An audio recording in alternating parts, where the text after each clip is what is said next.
Welcome to the class of antenna and wave propagation. This is video lecture number 6 and here we will continue with the vector calculus. So first topic of the today's lecture is the divergence of a vector. So divergence of a vector is defined as the of a vector at a given point is the outward flux per unit volume as the volume shrinks about a point P. It means it tells us about the how much flux, net outward flux will be there out of a volume. If I say this is a volume,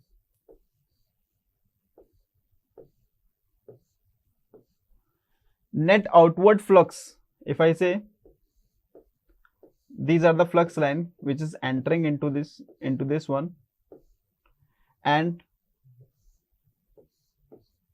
two flux lines is getting out of this volume. So the net outward flux from this volume, that defines the divergence of a vector. So divergence of a vector is denoted by divergence of A equal to del dot A limit integral of A dot ds divided by del V, where del V approaches to 0 as the volume shrinks about point P. So next one is the so here we will continue with the divergence of a vector. The divergence of A at a given point P is the outward flux per unit volume as the volume shrinks about point P. Let's say if I say this is point P and this point P has a volume, this point P has a volume shrinks to 0, means it is a point. Means if I say that this one is the net outward flux out of this, so this will act as what? Source. This point will act as a source, and at that point the divergence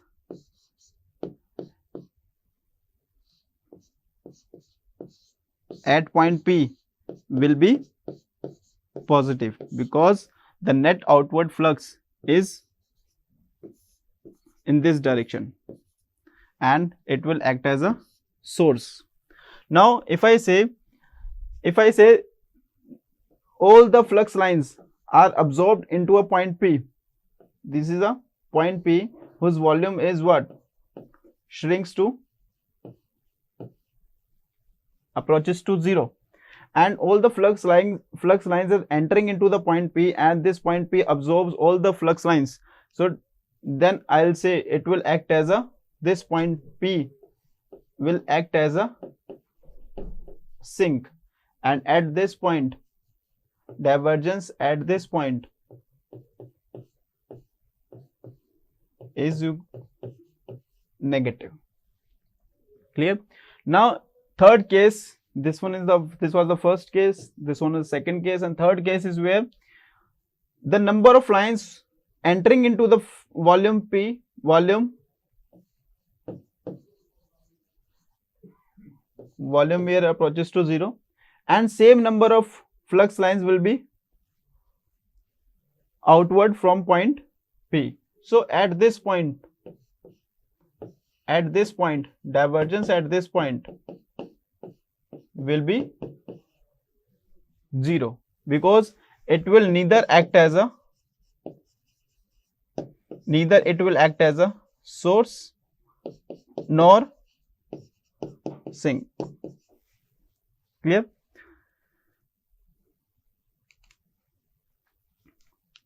Now in the divergence theorem you have seen that this one is what?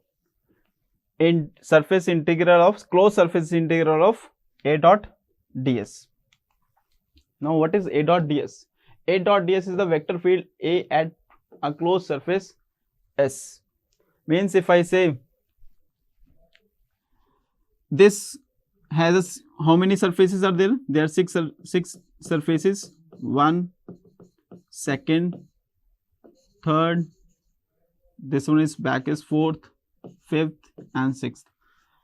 at every surface there will be flux, means if I say the flux is entering from this surface, flux may be entering from this surface, flux may be entering from this surface, flux may be entering from this surface. So overall closed surface will be del dot A will be equal to what? Is equal to surface 1 A vector dot ds plus में surface 2 A vector dot ds plus में surface 3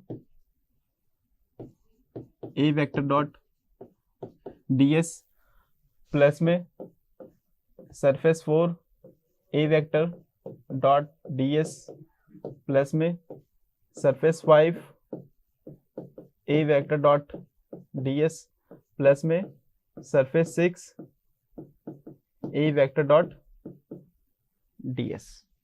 Clear? So overall this closed surface overall defines the how much flux will be outward from point P. You will see here that closed integral of A dot ds will be integral of individual front, back, left, right, top, bottom surface equal to A dot ds. Now divergence, how can we calculate the divergence for the Cartesian surface? That is del dot A will be equal to partial differentiation of Ax with respect to x plus में Ay with respect to y plus में Az with respect to z. And for cylindrical coordinate system, del dot A will be equal to 1 by rho partial differentiation with respect to rho a rho plus में 1 by rho with respect to phi a phi with respect to z az. Similarly for spherical coordinate system, divergence of del dot A at point P or any point will be equal to 1 by r square partial differentiation with respect to r square ar plus में 1 by r sin theta with respect to theta a theta sin theta plus में 1 by r sin theta with respect to phi a phi. Now what are the properties of divergence of a vector field?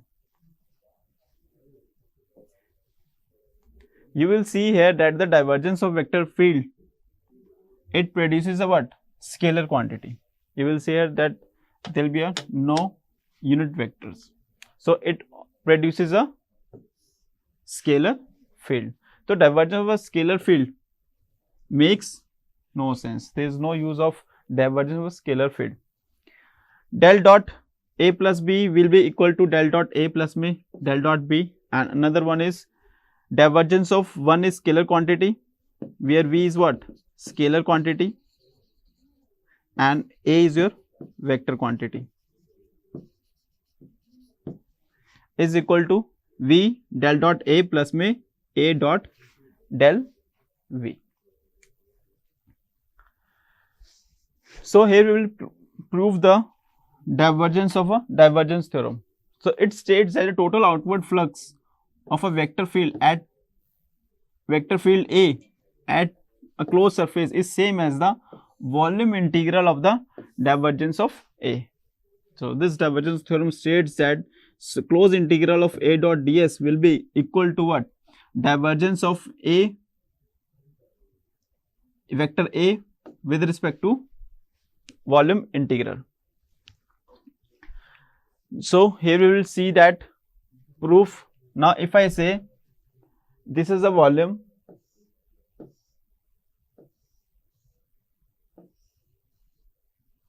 and this volume has a V and this is a closed surface, if I say, now just divide this volume into a smaller parts. Divide this volume into a smaller cells.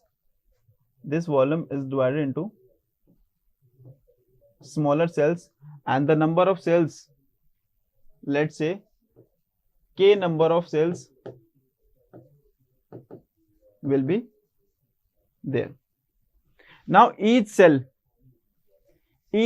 has a volume, each cell has a volume that is Vk, and its surface is denoted by Sk. So overall closed surface integral of this volume will be equal to what? Summation of individual closed integral of individual closed surface of each cell, means summation of k number of cells individual closed integral of Sk, means each cell, that will be, now just divide by this part by del Vk, multiply में numerator, in numerator we will get del Vk and divide by del Vk. So you will see here that, now see this one, on comparing you will see that this part del dot A will be equal to what? Del dot A, means I can say that this part, I can say that it will be del dot A. So you will see here that closed integral of A dot ds will be equal to divergence of A, and that is dV. dV is what? Vk, del Vk. Del Vk here it is defined as the dV. So this is the divergence theorem.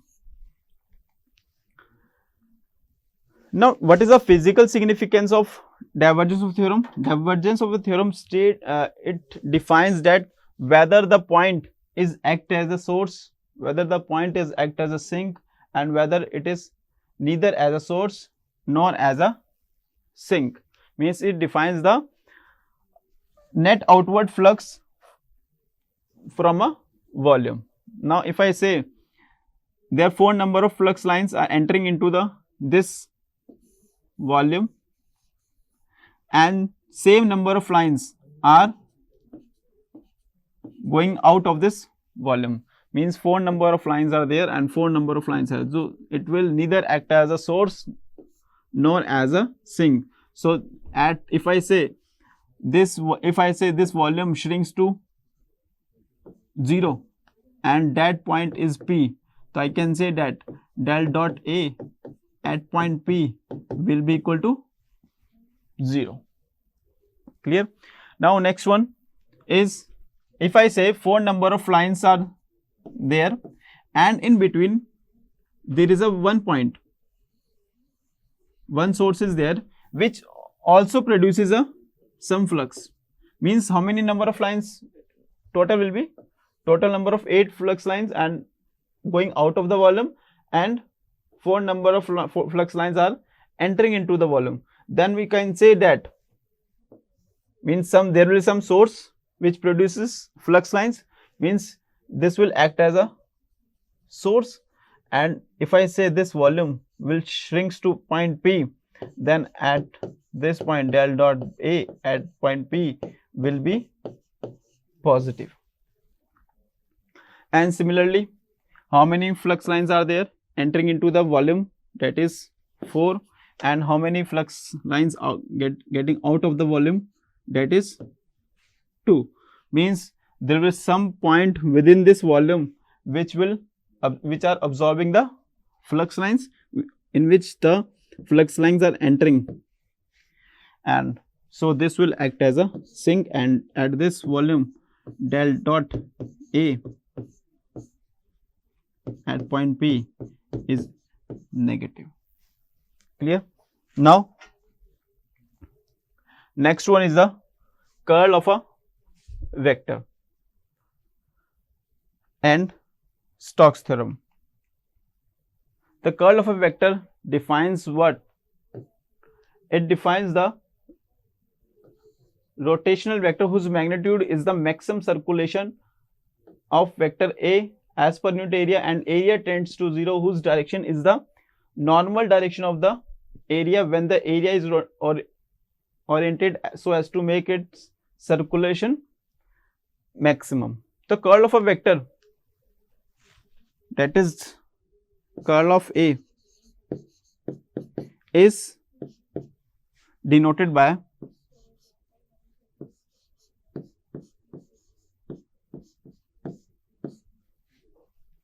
and this will says that limit delta s approaches to 0, line integral of a dot dl divided by delta s, where delta s approaches to 0. Now see, if I say the curl of A, that is del cross A, will be equal to what? Limit delta s approaches to 0, line integral of closed line integral of A dot dl equal to divided by delta s. Now if I say this is a surface and this surface is made up of line integral, first is line is this one, second line is this one, third line is this one. Now see, what is closed integral of A dot dl? A dot dl defines the closed integral of A dot dl is equal to individual line integral of AB plus BC plus में CD plus में DA, AB plus BC plus में CD plus में DA equal to A dot dl. And when this surface is shrinks to point P, means that is delta S approaches to 0, that defines the curl of vector A. So curl of a vector A, if I say curl of a vector tells us whether the vector at point P is irrotational or rotational. Now if I say this is point P and around this point P the flux lines are in circular motion, it completes its path around P, means curl at point P points out. It means that at point P will not be equal to 0. Now if I say the field around at point P is what? Not rotational, it goes straight passing the point P, then I'll say that curl of A vector at point P is equal to 0. Now you will see here the curl of vector A, if I say that is del cross A, will be equal to Ax, Ay, Az, partial differentiation delta x. Now just multiply this one. I have already told you in this first unit also, will be equal to what? A cap x bracket start. You will see here that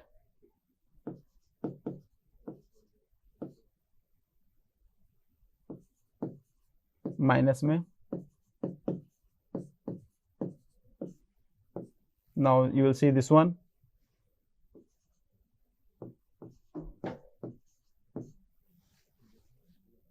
you will see this one,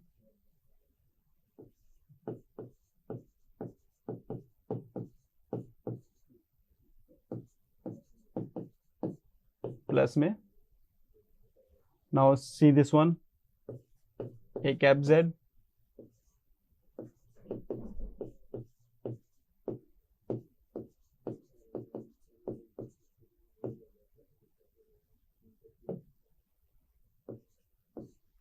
clear. Now similarly for the cylindrical coordinate system you will get this one, and for the spherical coordinate system. Now what is the physical significance of curl of A? Now if I say the curl of A, it is a vector function, it defines the sense of rotation at point P, Q, R, anyone. Okay? Now if I say, for example, if I say this is a river flowing in this direction, and at this river, initially if I say at this point P, the river flow is at a constant, same constant river flow, and at point P if I say the river flow is higher in this side and river flow getting slower at this side, and at this point there is some obstacle which causes the water to flow in this direction around the obstacle. So if I say at point P a ball is there at point P, then you can say that ball will not rotate. Why it will not rotate? Because the river flow is same throughout this same. So ball will not rotate, then I can say the field will be irrotational. Then I can say that at point P the curl of A vector at point P will be 0.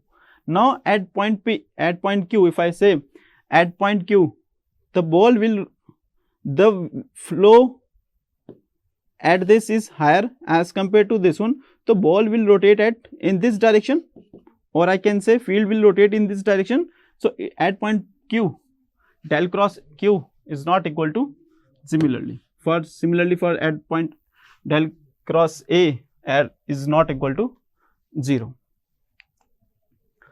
So these are the some properties of curl of a vector. The curl of a scalar field does not exist. The divergence of the curl of vector field vanishes. This one, these are the properties of curl of a vector. So if I say the vector field is said to be solenoidal, so del dot A is equal to 0. If I say the vector field is irrotational, then I can say del cross A equal to 0.